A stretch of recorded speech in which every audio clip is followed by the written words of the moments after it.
petit pays, dans les conditions dans lesquelles on s'est qualifié, je pense que personne s'y attendait. Donc du coup, c'était une énorme, fierté, pour tout le peuple, surtout, à domicile comme on a pu le faire et de la manière qu'on l'a fait quoi, 3-0.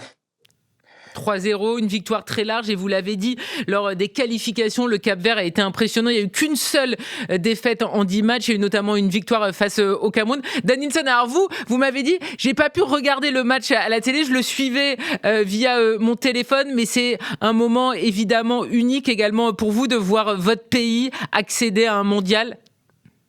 Exactement. Mais après, c'est vrai qu'après la victoire contre le Cameroun, j'étais assez serein, mais c'est vrai que c'était juste magique quand on a obtenu cette qualification historique pour le mondial.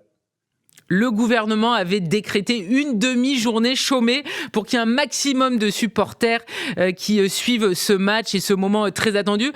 Nuno, est-ce que vous aviez reçu plein de vidéos de Praia, la capitale du Cap-Vert, lorsque cette qualification a été acquise? Parce que c'est vrai que nous, on a vu des images à la télé, ça semblait totalement dingue. Vous êtes un tout petit archipel et on avait l'impression que tout le monde était en train de célébrer ce moment de dingue.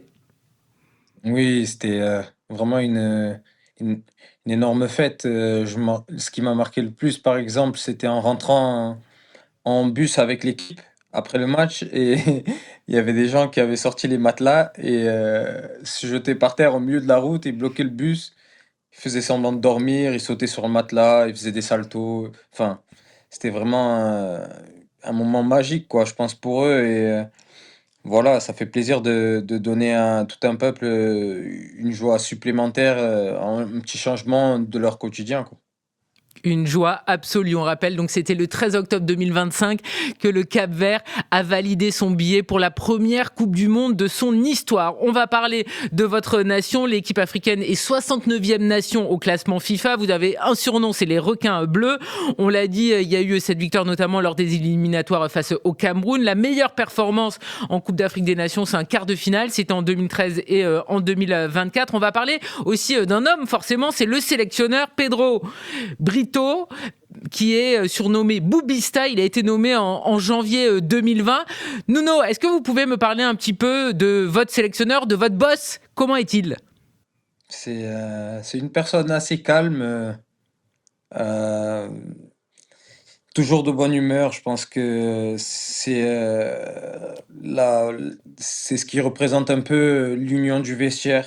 C'est la personne qui nous a toujours, qui a toujours plaidé pour qu'on soit toujours unis, qui a toujours eu les meilleures décisions pour le groupe. Donc, aujourd'hui, pour nous, c'est une fierté de le voir, réussir, internationalement en Afrique et puis, atteindre les objectifs il a réussi, je pense, en ayant avoir eu le temps pour préparer un groupe comme le nôtre et forcément, aujourd'hui, c'est un aboutissement de s'être qualifié en coupe du monde, quoi.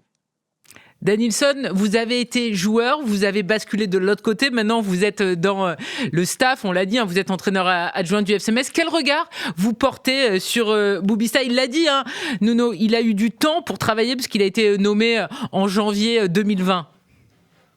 Exactement. Moi, ce que je peux souligner, c'est que j'ai l'impression que depuis qu'il est en place, l'équipe est beaucoup plus disciplinée. C'est vrai que le Cap-Vert, enfin, avant, on était toujours une équipe assez offensive avec pas mal d'individualité, des joueurs très doués avec le ballon, mais en termes de structure, en termes d'organisation défensive, c'est vrai que c'était pas très clair. Et là, de ce que je vois de l'extérieur, c'est que c'est vraiment une équipe très disciplinée et qui a gardé aussi ses forces offensives, qui est capable de marquer à tout moment, quoi. Et le Cap-Vert donc a réalisé cet exploit de se qualifier pour ce premier mondial à 48 équipes. On va parler des joueurs. Vous allez nous faire découvrir, messieurs, certains joueurs que nous on connaît pas forcément. On va commencer avec le taulier ou l'ancien, à voir. C'est le gardien de but du Cap-Vert. Vozinha, il a 40 ans cette année. Il évolue aujourd'hui en deuxième division. Il a évidemment beaucoup de sélections, 87 sélections. Il est présent avec le maillot national depuis 2012. 2012. Qu'est-ce que vous pouvez nous dire de lui, Nuno, de votre coéquipier qui est un ancien, on peut le dire, un taulier? Oui, exactement, c'est un taulier. Je pense que c'est. Je suis arrivé en sélection, il était déjà là. Aujourd'hui, il est toujours là. Vous le voyez comme ça, vous vous dites peut-être 40 ans, mais c'est un chat. Incroyable la forme physique qu'il a. Un bon jeu au pied. Donc, je pense que c'est un des meilleurs gardiens aujourd'hui africains, rien à dire sur ça. Au niveau du caractère, messieurs, il est comment? Parce que c'est vrai qu'on dit toujours que les gardiens de but sont particuliers. Il y en a qui disent il est un petit peu fou, il y en a qui disent il est taiseux. C'est ce qu'on entend dans les gardiens de but. Alors, lui, il est plutôt de quel côté, Vozinha? Il est plutôt calme, hein, je trouve. C'est quelqu'un qui a toujours une petite parole de sagesse, qui réfléchit malgré tout. Mais voilà, j'en ai eu quelques-uns qui vrillaient et franchement, c'est pas son genre, je trouve. C'est quelqu'un qui est vraiment, vraiment réfléchi et posé. Danilson, quel regard vous portez sur Vozinha, qui est présent donc en sélection depuis plus de 10 ans? Je partage exactement le même point de vue que Nuno, sachant que moi aussi, quand je suis arrivé en sélection, c'est lui qui m'avait intégré, qui m'avait accueilli et qui m'avait mis vraiment à l'aise.